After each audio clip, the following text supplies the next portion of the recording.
ছোটবেলাতে ঝুলে ঝুলে পড়ছি মানুষ সামাজিক জীব, মানুষ সামাজিক জীব। তা বড় হতে হতে যে সমাজ চিনলাম তাকে বন্দিশালা ছাড়া কিছু মনে হচ্ছে না।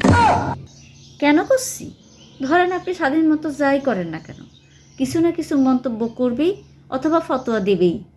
ধরেন সমাজে কারো বিয়ে হচ্ছে না, কেন হচ্ছে না তা ঠিক মতো না জেনে সমাজের মানুষ 10 রকমের মন্তব্য করবেই করবে। আবার মনে করেন খুব ভালো একটা বিয়ে হলো, সেটার ভিতরেও কোনো না কোনো সন্দেহের তীর ছুড়বেই ছুড়বে। আপনার সন্তান হচ্ছে না, সেটা নিয়ে প্রশ্ন। সন্তান কালো বা ফর্সা হলে সেটা নিয়ে প্রশ্ন।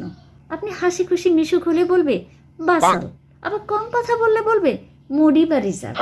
আপনি গরিব, সমাজ কারণ হিসেবে কোনো না কোনো পাপের ফল বলবে। আবার ধনী হচ্ছেন তো সমাজ এক বাক্যে বলবে দুর্নীতিগ্রস্ত, ঘুষখোর। মানে আপনি কোথায় যান, কেন যান, কার সাথে মেশেন, কি খান, কেন খান, মানে সব বিষয়ে বিচারকের দায়িত্ব নিয়ে নেবে এই নির্লজ্জ সমাজ। খেয়ে দিয়ে তো বাপু কোনো কাজ নেই, নিজেদের পাশায় গু, আপনার গায়ের ঘামের গন্ধ নিয়ে বিচার সালিশ। এই হলাম আমরা সামাজিক জীব। কি সুখে আছি রে ভাই এক অদৃশ্য বন্দিশালায়, সারাক্ষণ পাশে লোকে কিছু বলে রোগে ভুগে বেঁচে থাকা আর কি। সমাজ, আমরা সামাজিক জীব।